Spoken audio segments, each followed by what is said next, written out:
चैतन्य महाप्रभु के अंतरंग परिकरों में से एक श्री गदाधर पंडित, वो तिरुभाव है ना, तिरुभाव, और दूसरे हमारे संप्रदाय के रक्षक जिन्हें उपाधि प्रदान किए गए सप्तम गोस्वामी ठाकुर भक्ति मनोज जी का तिरुभाव।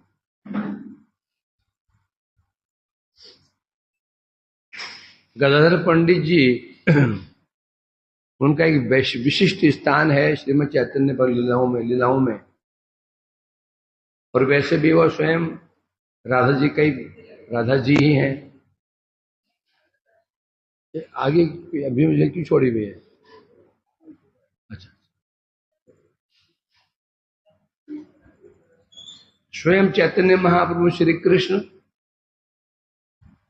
तो वही जो राधा जी के भाव का आस्वादन करने के लिए जगत में अवतीर्ण हुए श्री महाप्रभु जी के रूप में। राधा जी को चिंता लग गई, मेरा भाव तो ले लिया इन्होंने, परंतु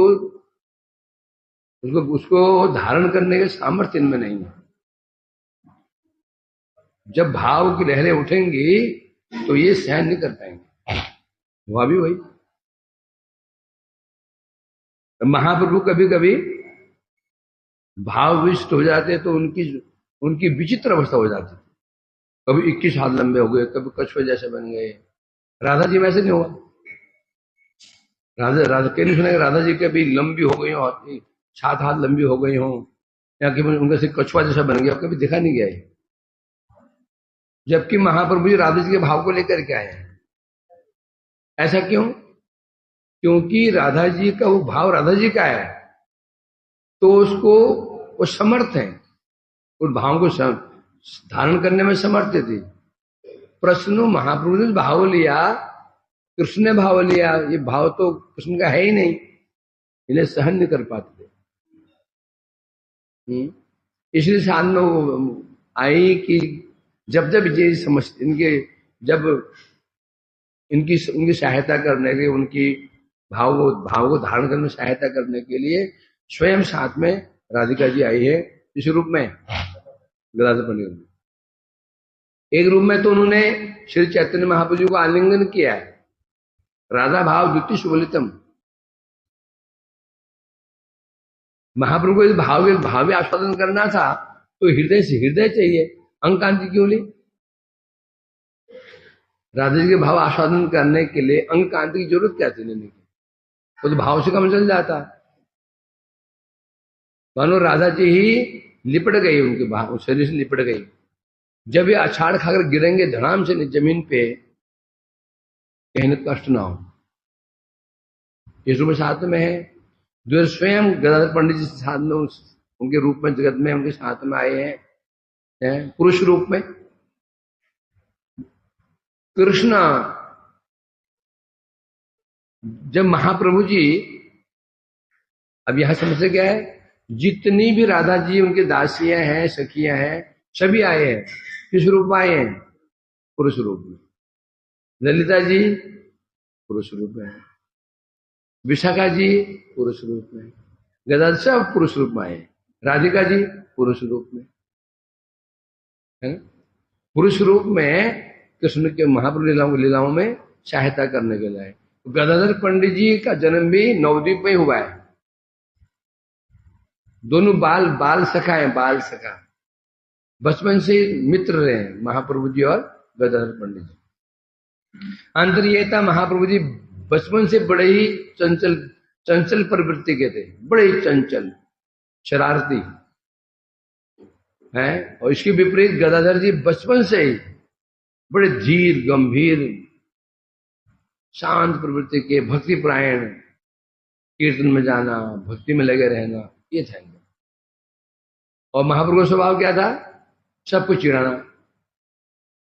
अब स्पेशली जो भक्ति करता था उसको जरूर चिढ़ाते थे।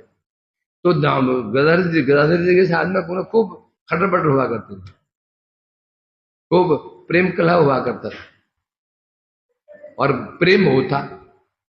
महाप्रभु जी बहुत प्रेम करते गदाधर जी को, और गदाधर पंडित भी महाप्रभु छोड़कर कहीं रहते नहीं थे, सर्वदा महाप्रभु साथ ही घूमते थे। एक बार खेलते खेलते गंगा गंगा के तट पर गए। वहां जाकर महाप्रभु ने कुछ हास्य किया, कौतुक किया। बोला देखो आज गदाधर के सामने कोई नहीं खेलेगा, कोई नहीं खेलेगा, जो उससे कोई बात ही नहीं करेगा। अब लीडर तो महाप्रभु ही है। जितने बच्चे थे सब ने उनकी बात मान ली, किसी ने उन्हें खिलाया ही नहीं। अब वो खेलते रहे, खेलते खेलते खेलते घर को आ गए। आज रात बीत गई।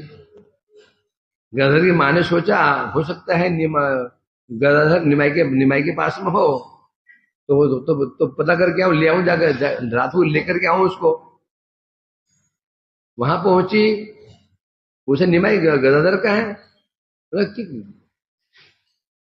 उन पर आश्चर्य हुआ, गदाधर का है,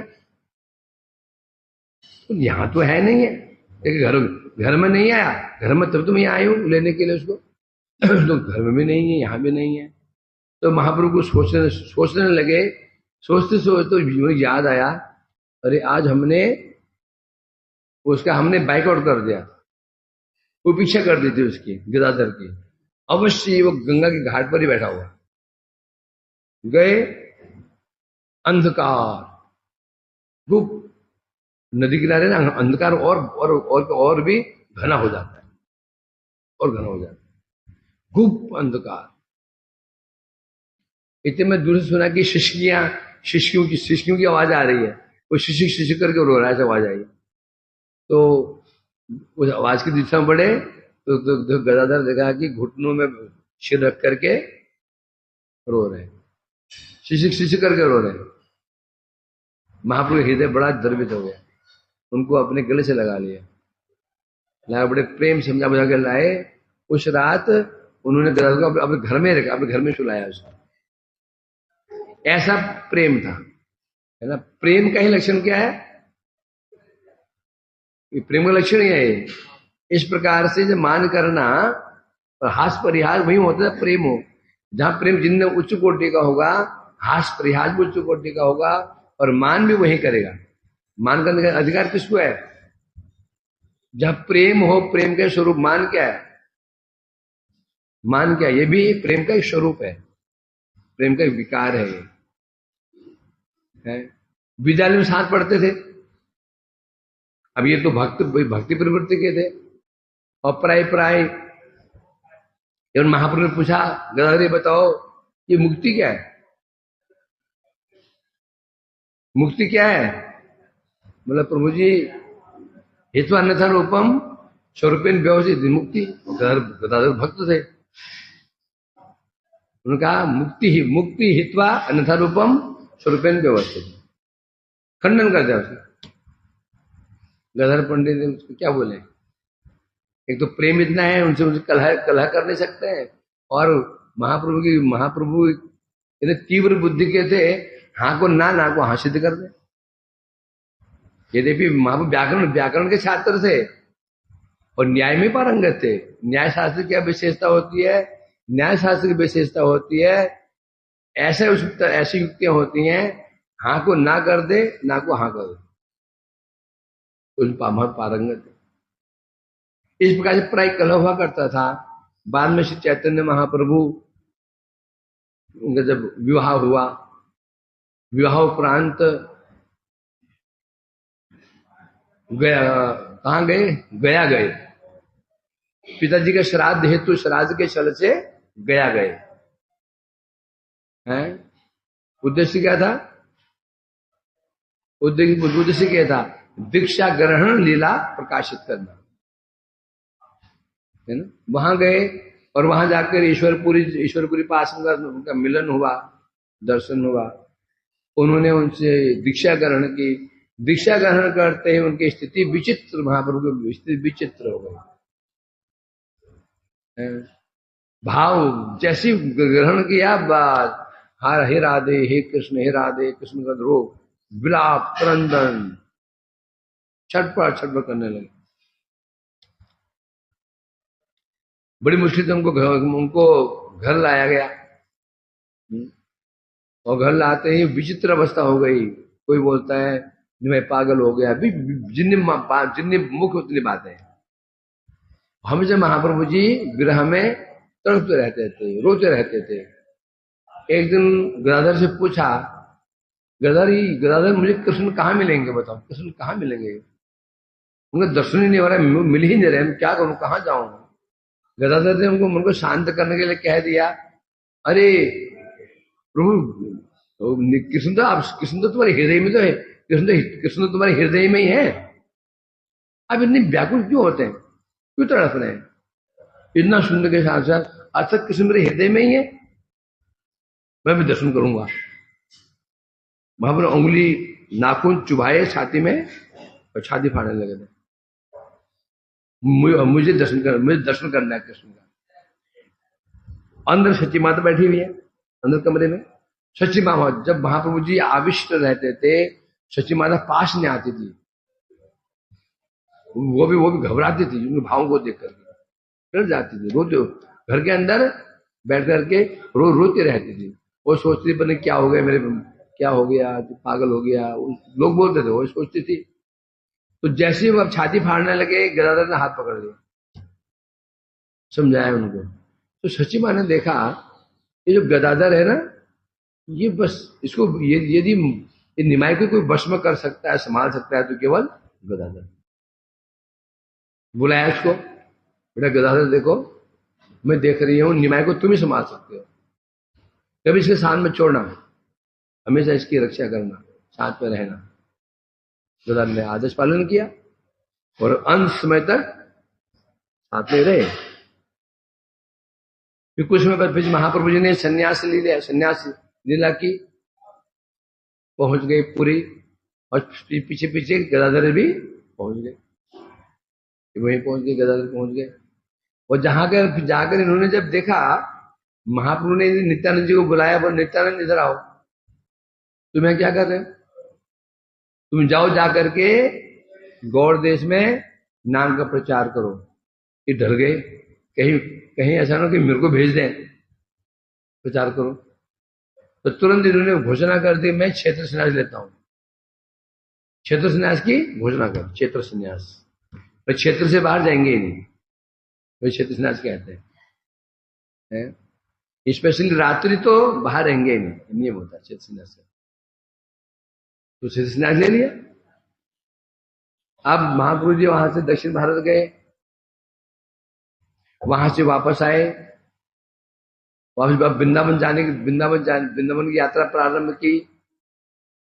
गदर पंडित साथ छोड़ेंगे नहीं, वो भी साथ में जाने लगे। होते होते कटक तक पहुंच गए। कटक पहुंच करके महाप्रभु ने उनको समझाया, तुमने क्षेत्र संन्यास लिया है। उससे पहले ही महाप्रभु जी ने उनको एक सेवा प्रदान की थी, गोपीनाथ की सेवा।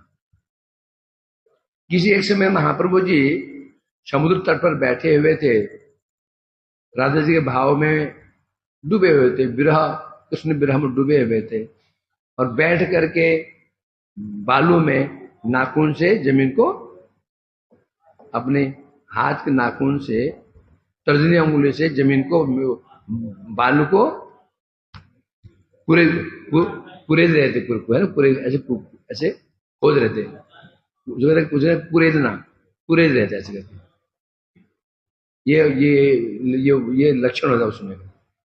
जब कुरेद रहे थे तो उनके नाखूनों को कुछ चीज लगी।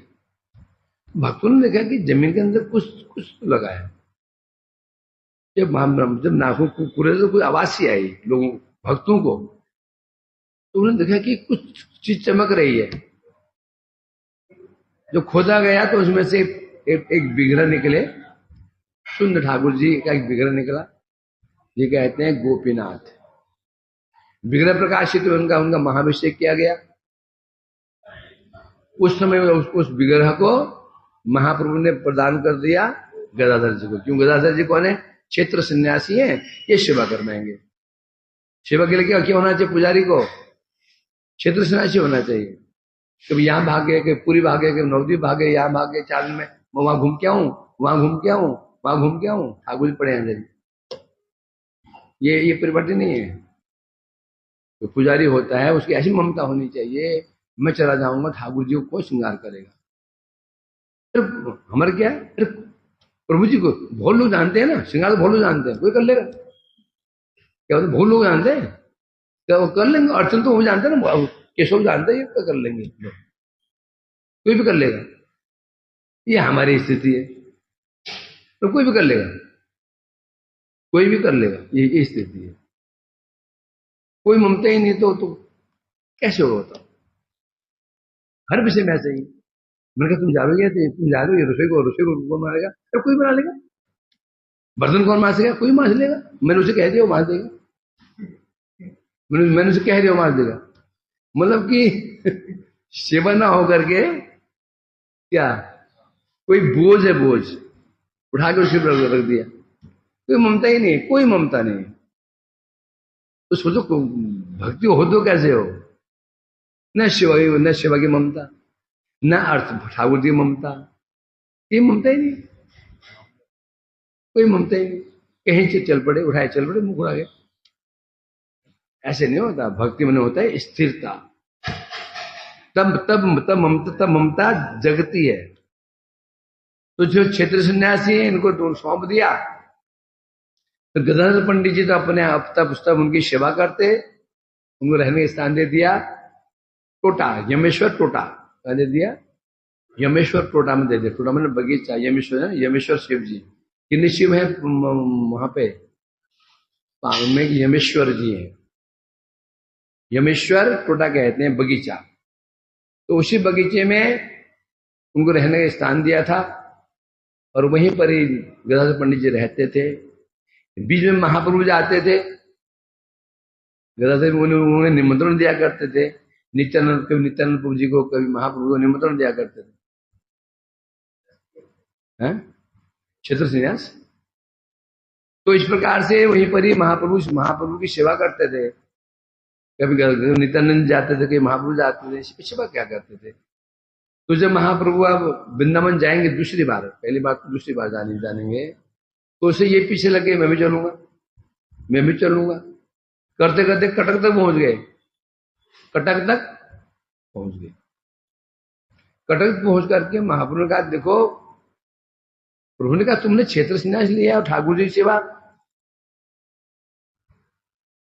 उसका तो क्या बोले, आपकी सेवा, आपके संग करने के लिए मैं ऐसे लाख क्षेत्र संन्यास को मैं त्याग करता हूं।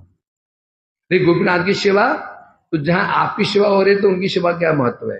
तो महाप्रभु ने कहा जो तुमने 2 प्रतिज्ञा की थी ना, तुम तो क्षेत्र संन्यास टूट गया, तुम कहाँ आ गए हो, कटक आ चुके हो, चलो ठीक है। वो दोनों जो तुम कहा था मेरी सेवा के लिए, दूर हो गया। अब यहां से अब आगे नहीं जाओगे। अब इसी तो आगे जाओगे और तुम्हारा स्वार्थ क्या होगा, स्वसुख कामना, स्वसुख वासना होगी। मेरा सुख इसमें ही है कि तुम वापस जाओ, तुम्हारा क्षेत्र संन्यास ना टूटे, गोपीनाथ की सेवा बढ़िया ढंग से होते रहे, मेरा सुख इसमें है, और तुम्हारा सुख है मेरे साथ जाने में। अब तुम सोचो तुम्हें क्या करना है, मेरे साथ वृंदावन जाने में तुम्हें जाना उचित है, या यहीं रह करके गोपीनाथ की सेवा करना उचित, तुम सोचो। अब बस बांध दिया होंगे, अब क्या बोलेंगे, बेचारे वहीं पर ही मूर्छित हो गए। और महाप्रभु जी मन को बड़ा कठोर बना करके चल पड़े। इच्छा होती देखूं तो सही क्या उसकी क्या स्थिति हो रही है, बोले एक बार मुड़ गया ना मैं, फिर मैं भी आगे जा नहीं पाऊंगा। मन कठोर बनाकर महाप्रभु जी वृंदावन आए, वृंदावन दर्शन किया पूरा, यहाँ जब वापस गए, फिर वहां जाकर फिर गदाधर से मिले। इस प्रकार से गदाधर जी महाप्रभु साथ प्राय रहा करते थे। और फिर जब महाप्रभु जी तो अंत समय में जब वो 12 वर्ष रहे थे गंभीरा में, 24 वर्ष सन्यास लीला है, 6 वर्ष गमनागम, 6 वर्ष कीर्तन इत्यादि, बच के 12 वर्ष कंटिन्यू गंभीरा में, 12 साल से महाप्रभु जी विरह में तड़पते रहते थे। 12 साल, 1 साल कैसे तड़पते थे, गंभीरा की दीवारों में नाक रगड़ रगड़ के सिर पटक पटक खून खून निकाल लेते थे। ऐसे विरह में 12 साल तक महाप्रभु तड़पे है, विरह में ऐसे उन्मादग्रस्त रहे। उसके पश्चात महाप्रभु जी अद्वैताचार्य ने उनको एक प्रहेलिका भेजी, बस प्रभु आप जाइए, आपका काम हो गया। तो महाप्रभु अंतर्धान लीला कर लिए। उनके जाते ही बस गदर पंडित जी भी, अब गदर पंडित की स्थिति बड़ी दयनीय हो गई। जो महाप्रभु देखे बिना एक क्षण रहते नहीं थे, अब उनको उनके बिना ही रहना पड़ रहा है, तो क्या उनकी क्या अवस्था हुई होगी। रात दिन विरह में डूबे रहते। अब प्रभु का आदेश था गोपाल जी गोपीनाथ की सेवा करने, सेवा भी करते थे। जब सेवा करते थे तो ऐसे भाव में डूब जाते थे, उनके सामर्थ्य नहीं होती थी उठ करके ठाकुर जी को माला पहना दूं, बैठे रह जाते थे। तो एक दिन गोपीनाथ जी को दया आ गई, गोपीनाथ जी बैठ गए, पाल से मार करके बैठ गए कि आराम से कि मेरे को माला पहना देगा। तो तब से बैठे रह गए। आज भी गोपीनाथ जी बैठे हैं। इसके पश्चात फिर गदर पंडित भी आज के दिन श्री स्वरूप दामोदर भी स्वधाम गमन कर गए, रामानंद भी सब एक साथ सब चले गए। आज के गदाधर पंडित भी स्वधाम गमन गए थे, भवन के अपने लोग चले गए थे, महाप्रभु की लीला में चले गए थे। और दूसरी लीला जो है ठाकुर भक्ति विनोद सच्चिदानंद श्री भक्ति ठाकुर, इनका विशिष्ट स्थान है। जिनको एक विशेष उपाधि प्रदान की गई है, क्या भगीरथ, 2 उपाधि हैं।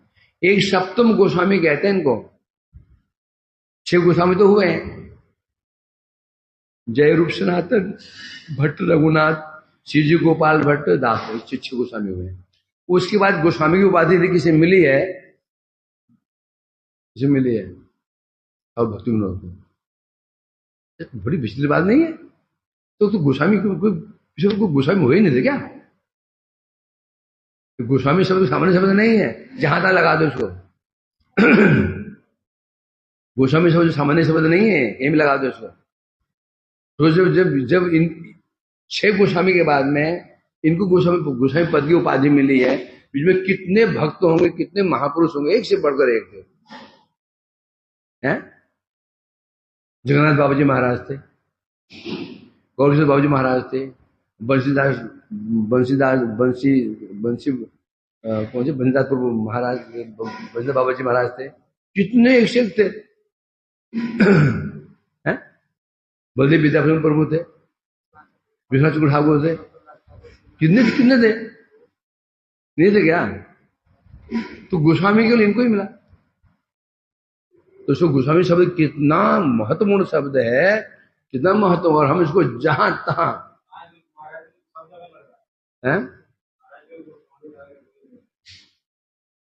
तहां से उपयोग कर देते हैं। नहीं करना चाहिए। क्यों नहीं करना चाहिए? जो उपाधि उन्हें प्रभुपाद जी, ये उपाधि हम श्री प्रभुपाद को दिया गया, तो कोई भी इसको ग्रहण नहीं करता। यद्यपि प्रत्यक्ष से अगर गुरु को प्रभुपाद विष्णुपाद प्रभुपाद बोल सकता है, क्या आपत्ति है? ये कोई आपत्ति भी नहीं है, शास्त्रीय विरुद्ध भी नहीं है। परंतु हमारे गौड़ीय वैष्णव इसको ग्रहण क्यों नहीं करते हैं? क्योंकि ये उपाधि स्पेशल मिली, किसे मिली है? ठाकुर उन्हें मिली प्रभुपाद को। तो गोस्वामी ने महत्वपूर्ण शब्द है जो है। और एक उपाधि और क्या मिली है? भक्ति गंगा के भगीरथ। तो कितना महत्वपूर्ण बात है। भगीरथ जी इस भूतल पर गंगा जी को लेकर के आए, लेकर के उस गंगा जी के प्रभाव सारा जगत पवित्र हो गया, तर गया। उनके पूर्व से तरे, और जितने पापी तापी थे वो भी तरे, और वो भी तर भी रहे। उसी प्रकार से इनको भी कहा जाता है भक्ति गंगा की। क्यों? हमारी जो गौड़ीय धारा थी वो शुरू चली आ रही है। महाप्रभु माधवपुरी पाद जी, ईश्वरपुरी पाद जी, फिर चैतन्य महाप्रभु, रूप सनातन, वो धारा शुद्ध शुद्ध जो शुद्ध भक्ति धारा, रूपानुग जो धारा शुद्ध धारा चली आ रही थी, स्पेशली महाप्रभु के पश्चात गौड़ीय शुद्ध धारा, जो शुद्ध रूपानुग धारा चली आ रही थी, शुद्ध धारा थी। धीरे धीरे धीरे धीरे इस भक्ति जो रूपानुग धारा थी, इसमें भी कई प्रकार के क्या कुमत घुसने शुरू हो गए, प्रवेश करने शुरू हो गए। एक बार ऐसी अवस्था आ गई जैसे अभी हमने यमुनोत्री के देखो तो क्या जल है वहां। अभी ये यमुना, यहाँ यमुना देखो तो है, मडमेले ने बधू पास से गुजर नहीं सकते हैं, ऐसी बदबू आ रही है। तो अब शायद इस बार जमुना की सफाई हो रही, बदबू नहीं आ रही। पहले तो मैं जो आता ना परिक्रमा करके, मैं कुछ देर बैठता था यमुना किनारे, इतनी दुर्गंध आती, बैठने नहीं जाता था। अब बदबू तो नहीं आ रही, कम से कम सफाई हो रही इसकी। तो कहाँ यमुनोत्री से यमुना निकल रही है, और क्या हो गया, क्या पहुंच रहे हैं। उसी प्रकार से शुद्ध भक्तिधारा चली आ रही, धीरे धीरे धीरे धीरे हुआ क्या, रास्ते में यहाँ के नाले, वहां के नाले, यहाँ के नाले, वहां के नाले, मिलते मिलते मिलते मिलते मिलते जो अपना स्वरूप था जमुना जी का, वो तो लुप्त हो। अब क्यों नाले का पानी ही प्रधान है। उसी प्रकार से हुआ क्या था, जो शुद्ध शुद्ध भक्ति धारा चली आ रही थी, गुरुपानुग धारा चली आ रही थी, धीरे धीरे धीरे उसमें क्या आने लग गया, कुमत मिलने शुरू हो गए। स्पेशली मिश्रण किससे होता है, मायावाद ने इस धारा को गंदा नहीं किया। न मायावाद ने किया, न ब्रह्मवाद ने किया, न जैनवाद ने किया, न बौद्धवाद, किसी ने नहीं किया। नास्तिकवाद ने भी नहीं किया। जो रूपानुधारक, जो अपवित्र, जो कुछ इसमें कुछ गंदगी आ गई थी, उसे क्या किया, उन्होंने किया। जो अपने आप को गौड़ीय कहते हैं, उन्होंने ही गंदा कर दिया। बोलते हैं ना, कुलंगार कुल को नाश करने के लिए क्या होता है, कुल का अंगारी, घर का ही कोई व्यक्ति उसको दूर होता है। जंगल की जो आग होती है ना, है ना, उसी जंगल की लकड़ी से मूठ बनता है कुल्हाड़ी का, वो कुल्हाड़ी से जंगल को नष्ट भी कर दे। ये कहावत है ना, ये जो लकड़ी जंगल, कुल्हाड़ी जंगल नष्ट होते हैं, उसका जो हत्था है, वो हत्था किसे बना है, उसी जंगल के पेड़ की लकड़ी का बना है। और वही लकड़ी का जो हत्था है, कुल्हाड़ी में लगा हुआ है, वो जंगल नाश का कारण बन जाता है। बाहर के लोग नहीं, जो गौड़ीय कहते हैं, उन्होंने ही इस शुद्ध भक्ति धारा को अपवित्र कर दिया था। ऐसा अपवित्र कर दिया था, लोग घृणा करने लगे थे। गौड़ीय शब्द से ही लोग घृणा करते थे। क्यों? कुछ ऐसे बाबा जी लोग, तथाकथित बाबा जी लोग, जो अपने आप को परमहंस कहते थे। क्या कहते? परमहंस कहते थे ऐसे बाबा जी लोग, तथाकथित, परमहंस है नहीं, परंतु परमहंस कहते थे। उन्होंने अपने आश्रम में सेवदासियां रखने शुरू कर दी। शाहजियाबाद जो अभी जस्ट घर छोड़ करके आए, आता पता ही नहीं कुछ, भजन क्या होता है, भक्ति क्या होती है, उसको स्वरूप दे दिया, जाओ तुम फलाने स्वरूप हो, उस स्वरूप दे दिया। अब तुम्हें इस स्वरूप संबंधी लीला कथाओं को सुनना है, अष्टायम लीलाओं का अनुशीलन करना है, बस वो शुरू हो गया। अब शुरू हो गया भक्ति, शुद्ध भक्ति विचार जानता नहीं था। इस प्रकार से जो शुद्ध भक्ति धारा थी, रूपानुग धारा थी, ये बड़े दूषित हो चुके थे, है ना। इस प्रकार से तो अब इसको मुक्त करना है। तो ठाकुर भक्तों उन्होंने विचार किया क्या किया जाए, और ये करते क्या थे, व्यवहारिक जीवन में क्या करते थे ये नौकरी करते थे, डिस्ट्रिक्ट मजिस्ट्रेट थे ये। तो उसे कितना दायित्व होता है मजिस्ट्रेट में, हैं? तो इन्होंने विचार किया कि कैसे इसे खंडन किया जाए, तो उन्होंने लिखना शुरू किया, हैं? उनके विरुद्ध ग्रंथ ग्रंथ लिखना शुरू कर दिए, हैं? कैसे? जय जयधर्म, जयधर्म की रचना की, उसमें पूरा खंडन कर दिया। खंडन में कैसे होता है? तुम किसी खंडन कैसे होता है? उसके विरुद्ध बोल करके नहीं, शुद्ध वस्तु को खंडन कर दो, समझे क्या नहीं? यदि हम खंडन कर किसी बुरे विचार को खंडन करना चाहते हैं तो शुद्ध विचार क्या है, ये दिखा दो, अपना क्या हो गया उनका खंडन। पूरा उन्होंने वर्णन कर दिया, जीव तत्व क्या है, माया तत्व क्या है, धर्म क्या है, भक्ति क्या है, साधन भक्ति, पूरा रस तत्व, रसाभास तत्व, जैवधर्म पूरा वर्णन कर दिया। एक प्रकार से उन्होंने थ्योरिकली पूरा खंडन कर दिया। कितने ग्रंथ लिख डाले, 100 से भी अधिक ग्रंथ लिखे उन्होंने। अब विचार करने लगे, क्या हो, ग्रंथ तो लिख दिए, अब क्या लिखने से काम हो जाएगा? ग्रंथ लिख तो दिए, लिखने से क्या होगा? अब लोग पढ़ेंगे कैसे? लोग तब पढ़ेंगे तो समाज में कहीं ग्रंथ जाएंगे। पहले लोग किसी ग्रंथ के बारे में कुछ सुनते हैं तब लेते हैं। यदि आप बाजार में जाते हो, आपने कोई ग्रंथ देखते हो, सुना हो तो तुरंत ले लेते हो, आपने सुना ही नहीं है तो इसका प्रचार कैसे हो? विचार करने लगे तो उस समय उनको, तब एक बार जब उस समय ये जगन्नाथ मंदिर का दायित्व इनके ऊपर था। जगन्नाथ जी का मंदिर था और मजिस्ट्रेट थे, तो वहां का प्रशासन इनके अंडर में था और दायित्व संभालते थे, तो जगन्नाथ मंदिर का दायित्व ही संभाला करते।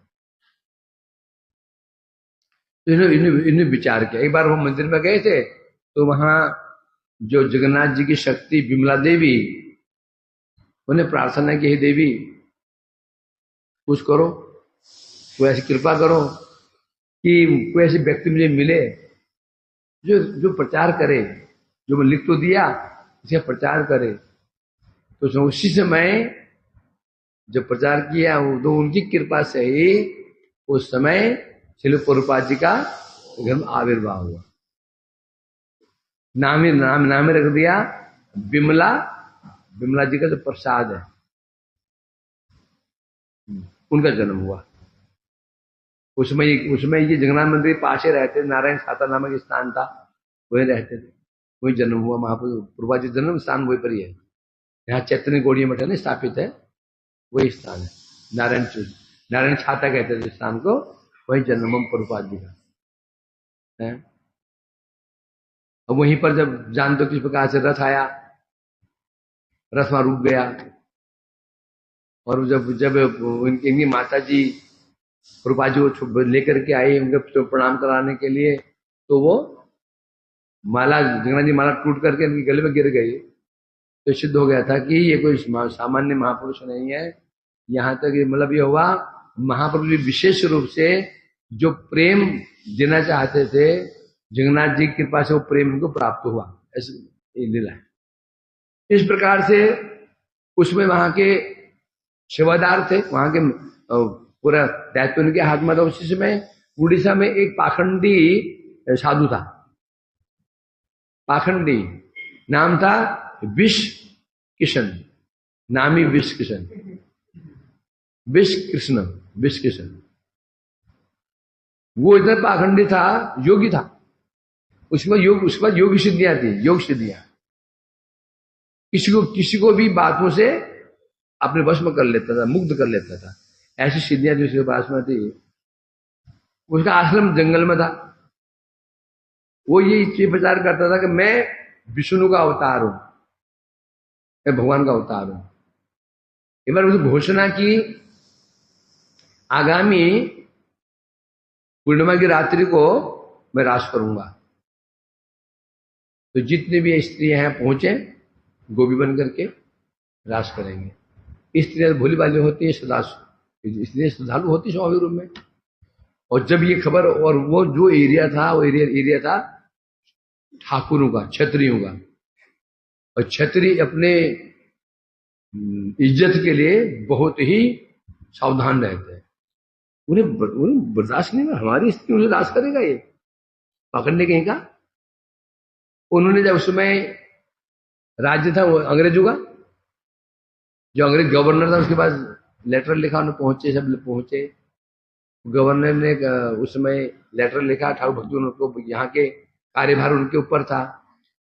देखिए नाम क्या था इनका, केदारनाथ, क्या नाम था, क्या केदारनाथ जी, देखिए कि क्या समस्या हो रही है, लोग यहाँ पर कुछ कंप्लेंट लेके आए हैं, संभालिए मामला क्या है। तो उसके पश्चात स्वयं ठाकुर भक्ति विनोद जी उसके पास, उसके आश्रम में पहुंचे, वो समझाया, देखो तुम कर रहे हो ये क्या है, ये सर्वथा उचित नहीं है, शास्त्र विरुद्ध तो है ही है, सामाजिक दृष्टि से भी उचित नहीं है। और राज कृष्ण ने किया था, और रास में जो कृष्ण की जो गोपियां थी, वो कोई सामान्य औरतें नहीं थी, उनकी शक्तियां थी। वो गोपियां कौन थी, कोई सामान्य थी क्या वो, तो तुम राज करोगे।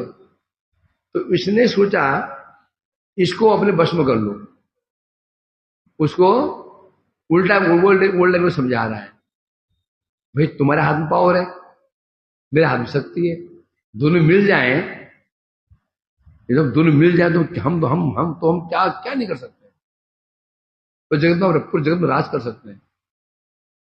इसलिए आप छोड़ो, झगड़ो छोड़ो, आप हमारे पक्ष में आ जाओ, हमारे साथ रहो, आराम, तुम भी मजे में रहे, हम मजे में रहेंगे।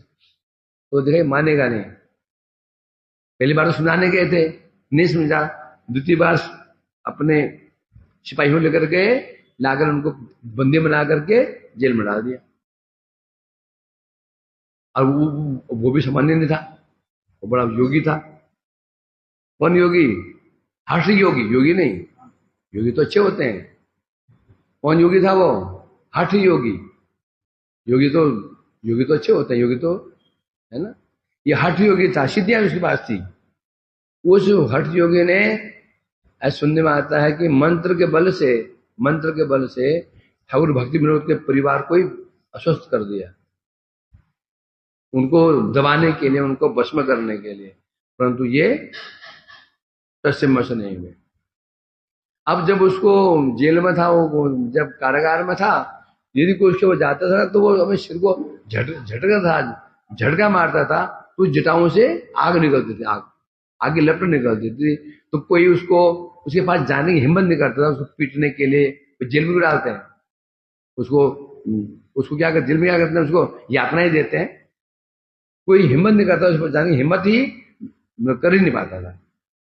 तो सिपाहियों ने कहा इनसे, सर वो अब सिर हिलाता है तो जनों से आग निकल जाती है, हम वो जाने की हिम्मत नहीं कर पाते हैं। और समझ गए इसकी सिद्धि कहां पर है, इसकी सिद्धि केशव में। वो गए नाई को लेकर के, पकड़वाया, तो केस काट दे उसके, अब सिर हिला रहा हूं, सिद्धि खत्म। जो सिद्धियां होती है ना, लोगों की सिद्धियां होती हैं ऐसे हठ योगों की, और किसी चीज में होती है, 21 में होती है। अपने कोई व्यक्ति अपनी सिद्धि, अपने प्राण किसी अन्य वस्तु में रख देते हैं, एकदम बल होता है, कहीं अन्यत्र वो प्राण रख देते हैं, उनको मारते चले जाओ, तो केस कट गए, अब सिद्धि खत्म हो गई। इस प्रकार से उन्होंने उस विश्व किस्म का जो दुष्प्रचार था उसका विनाश किया। अब प्रचार कैसे हो, उसमें जगन्नाथ जी मंदिर में एक मंडप था चबूतरा, जे मुक्ति मंडप कहते थे।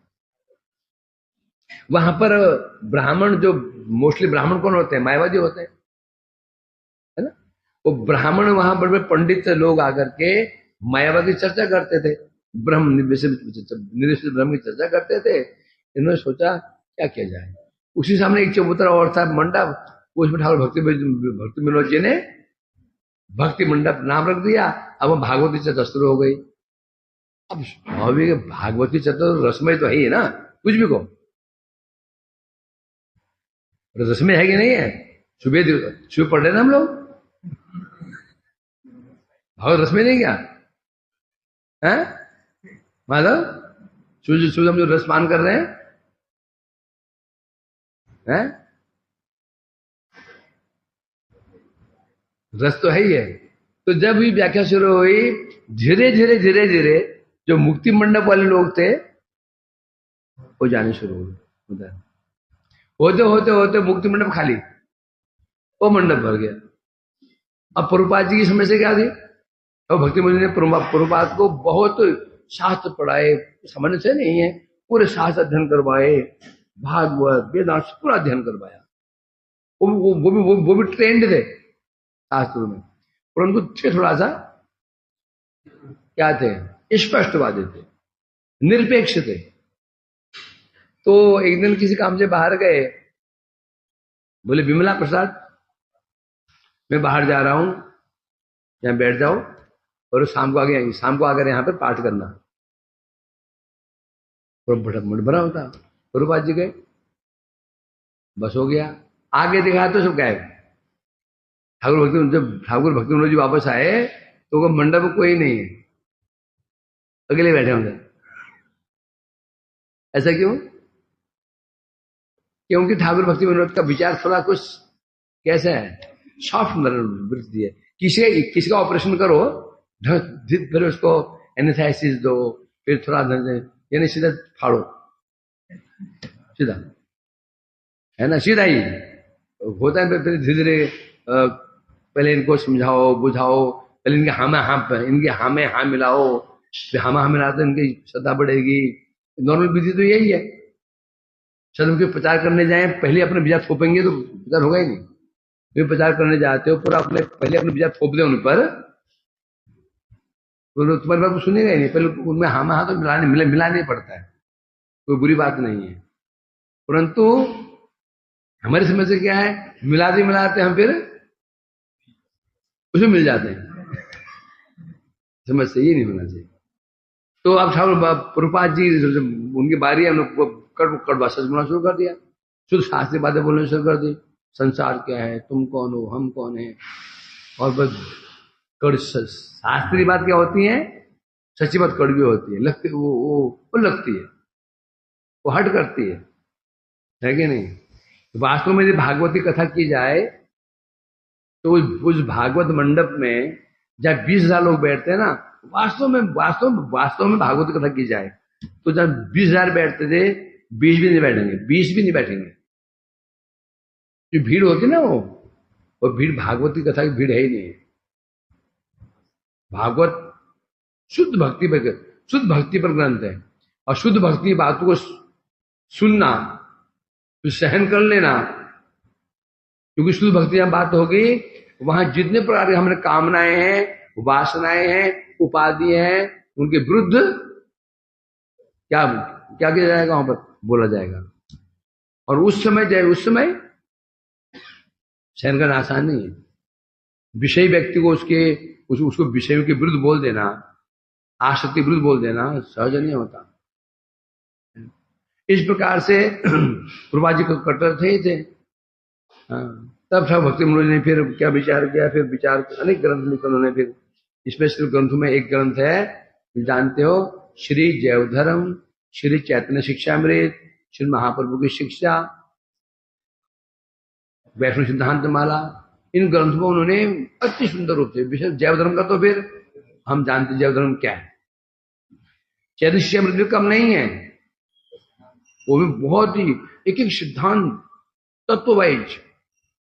इनकी विशेषता क्या थी, इन्हें तत्वों को क्रमानुसार सजाया है। जैवधर्म को ले लो, सामान्य शुरुआत कहां से हुई है, सामान्य वर्ण धर्म, सामान्य वर्ण आश्रम धर्म, यहां शुरू हुई है। होते होते बढ़ते कहां पहुंच गया, मधुरस में अंत में जाकर के कहां पहुंच गया। तो जैव धर्म जो इनका लिखा हुआ है, जैव धर्म है गौड़िया मठ का मुखपत्र। बोला, ये व्यक्ति को जानना हो तो उसका क्या जानना पड़ता है? उसका मुख पर। यदि गौड़ीय मठ क्या जानना हो तो जैव धर्म ग्रंथ, जैव धर्म जो समझ गया समझो गौड़ीय मठ को, गौड़ीय धारा को समझ गया, गौड़ीय क्या समझ गया, जैव धर्म को नहीं समझा तो कुछ नहीं समझा। फिर जैव धर्म बहुत कठिन है, इतना बड़ा ग्रंथ कौन पढ़ेगा उसको? धैर्य है क्या पढ़ने का? है?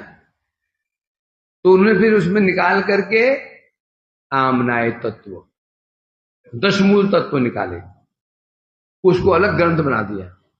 उसे कहते हैं 10 मूल, जगह चैतन्य महाप्रभु की 10 मूल तत्व के ऊपर है। नाम क्या रखा? 10 मूल तत्व, 10 मूलारिष्ट, बजाओ ना, अश्वारिष्ट, अश्वगंधारिष्ट, और ये जो होते हैं, ये सिरप होते हैं आयुर्वेद में, हैं? होता है ना। तो 10 मूल तत्व हैं, 10 मूल तत्व को कूटा गया, सार निकला गया, तो एक तत्व निकला क्या? जैव धर्म।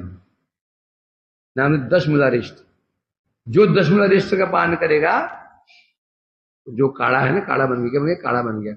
10 मूल को पकाते पकाते में क्या बन गया? एक काढ़ा बन गया, काढ़ा रस, रसामित बन गया ना, रस, रसायन बन गया। उसमें लिखते हैं वो, जो व्यक्ति 10 मूलारिष्ट का पान करेगा वही माया रोग से मुक्त होगा। 10 मूल तत्व जानते हो ना, आमनाय प्रहा तत्व हरि परम सत्व सत्यम। कोई बोल सकता है? आमनाय श्लोक 10 मूल तत्व कौन से हैं? सनातन बोल, तू पंडित होगा। 10 मूल तत्व कौन से हैं?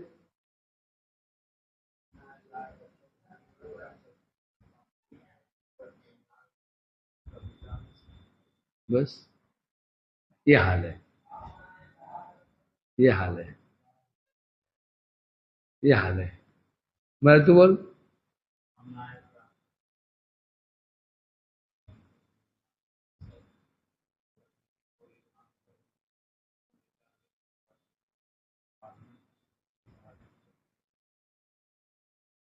मैंने सबको याद कराया था, चलोगे 10 मूल तत्व। ये 10 मूल तत्व ही मूल तत्व है, बस समझो। 3 बड़ी बात कह दी है। नाम 10 मूलारिष्ट, मतलब जब तक ये 10 मूलारिष्ट को कोई पान नहीं करेगा, समझेगा नहीं, तो उसका आत्मकल्याण संभव ही नहीं है। वो समझ ही नहीं पाएगा संबंध क्या है, विधेय क्या, प्रयोजन क्या है। तीनों तो इसमें ही है। जो 10 तत्व है, आमने से आरंभ करके नीचे तक, एक प्रमाण है, एक प्रमेय है। आमना है क्या है? प्रमाण है। बाकी जो 9 क्या है? प्रमेय है। प्रमेय उसे कहते हैं प्रमाण से जो प्रमाणित किया जाता है। क्या प्रमाणित किया जाता है? 3 तत्व, संबंध विधेय प्रयोजन। जो 9 तत्व हैं प्रमेय, उनको भी 3 भागों डिवाइड कर दिया, संबंध विधेय और प्रयोजन। हरिमी सर्वशक्तिम रसाब्दिम तद भिन्ना जीवान प्रतिकबलिता भेद प्रकाशम। ये क्या है? ये क्या है? संबंध। ठीक है। और 9वां तत्व क्या है? साधु शुद्ध भक्ति अभ्युदय। 10वां तत्व क्या है? साध्यम तत्प्रीति तत्प्रेम कृष्ण प्रेम। ये हमारे प्रयोजन तत्व है। आप सोचो, संबंध अविधि प्रयोजन। जो वैष्णव धर्म है ना, वैष्णव धर्म का जो वैष्णव धर्म जो टिका हुआ है, 3 पिलर पर टिका हुआ है। 3 पिलर है इसके। क्या 3 पिलर कौन से हैं? संबंध तत्व, अविधेय तत्व, अप्रयोजन तत्व। जब तो संबंध तत्व, अविधेय तत्व, 3 तत्व का जिसको ज्ञान नहीं होगा, तो कभी भी क्या अपने स्वरूप को समझ, स्वरूप प्रतिष्ठित नहीं हो पाएगा। उसको भक्ति प्राप्त तो हो ही नहीं सकती। कोई पता ही नहीं संबंध क्या, विधेय क्या, प्रयोजन क्या। इस प्रकार उन्होंने इतने सुंदर ढंग से इसको स्थापित किया। अब अंत लीला में भक्ति ने नौकरी छोड़ दी थी, पहले ही गृह त्याग दिया। अब गोद्रुम में रहते थे, आश्रम में रहते थे, कुटिया में रहते थे। गोद्रुम वन में कुटिया में रहते थे। एक बार बंगाल में एक स्थान है, तो वहां जो कुछ जो शुद्ध वैष्णव होते, गौड़ीय वैष्णव होते, ब्राह्मणों ने उनके सामने एक समस्या खड़ी कर दी है। क्या समस्या खड़ी कर दी है? तुम सिद्ध करो कि जो भक्ति में जो अधिकार है, क्या हम कहते हैं ब्राह्मणों का ही भक्ति में अधिकार है, और तुम जो गौड़ीय लोग हो, तुम तो क्षत्रिय को भी, वैश्य को भी, शूद्र को मंत्र दे देते हो, दिशा दे देते हो, मंत्र दे देते हो, गायत्री तक दे देते हो। ये वेद विरुद्ध है। तुम सिद्ध करो कि जो वैष्णव ब्राह्मण से श्रेष्ठ होते हैं। हमें कहते हैं ब्राह्मण श्रेष्ठ होता है, क्योंकि ब्राह्मण ब्राह्मण होता है, वैष्णव में जातियां होती हैं, कोई शूद्र भी होता है, कोई क्षत्रिय भी होता है, कोई वैश्य भी होता है। अब वहां जो थोड़े बहुत वैष्णव होते, बड़े चिंता पड़ गए, क्या किया जाए। तो वहां से समाचार भेजा गया, समाचार आया माँ ठाकुर भक्ति विनोद के पास में, उसमें वो अंतिम लीला में थे, तो उनके मुख से निकल गया, बड़े दुख की बात है। इस समय ऐसा कोई भी गौड़ीय हमारी परंपरा नहीं है जो इस विकट स्थिति में क्या गौड़ीय जो गौड़ीय परंपरा है, धारा है, उस सम्मान की रक्षा कर सके। मुझे पुरपा जी छोटे बच्चे, उसमें 15-16 साल की उम्र हो गई, वो बोले आप मुझे आदेश दीजिए, कृपा शक्ति दीजिए, मैं करता हूं। तब उन्होंने पुरपा जी भेजा था, कहा था बालीगंज है, बालीघाई ना, बालीघाई नाम था। तो बालीघाई स्थान था, पुरपाद जी गए, उनके साथ 2 पंडित और गए, बस 3 लोग गए थे। पुरपाद जी गिरते छोटे से पतले से, देखा पुरपाद जी शरीर दिखा ना कैसा था बचपन का, है दुबले पतले। एक्चुअली पंडित बड़े, पंडित कैसे, पंडित कैसे होते हैं, मोटा पेट, लंबा शरीर, हाथी जैसा शरीर होता है, ये तो छोटे से बच्चे हैं। शास्त्रार्थ में पुरपाद जी ने सब ब्राह्मण खंडन मंडन कर दिया, और वो सब ब्राह्मण वहां से भाग लिए। इस प्रकार से वहां वैष्णव की विजय, उसमें वो ग्रंथ बन गया। क्या है, ब्राह्मण और वैष्णव ना, एक ग्रंथ निकला, वैष्णव विजय ग्रंथ निकला, कि ब्राह्मण और वैष्णव ग्रंथ निकला उस है। तो वहां पर इस प्रकार से ठाकुर भक्ति में वो भी काम करवाया। फिर वो मायापुर में जो मियापुर से मायापुर बनवाया, उसमें ठाकुर भक्ति विनोद की भूमिका है। उन्होंने देखा था कि भाई वहां तो कुछ कीर्तन चल रहा है, फिर जगन्नाथ बाबू जी बुलाया करके भी सिद्ध कराया गया। इसलिए उनको सप्तम गोस्वामी कहते हैं, नाम हट, क्योंकि गोस्वामी मतलब 3 चीज, भरत 2 मिनट रुक जाओ, 2 मिनट बस, क्योंकि 3 काम, गौर काम, गौरधाम, गौर नाम, ये 3 काम करवाए इनके द्वारा। जो षड गोस्वामी ने 3 काम किए, 3 कार्य इनसे करवाए। गौरधाम स्थापित हो गया, गौर नाम स्थापित हुआ, गौर काम, ये ग्रंथ प्रकाशित हुए, नाम प्रचार हुआ नाम हट के द्वारा, इसलिए इनको कहते हैं सप्तम गोस्वामी। वो ठाकुर भक्ति विनोद जी की, गदाधर पंडित जी की।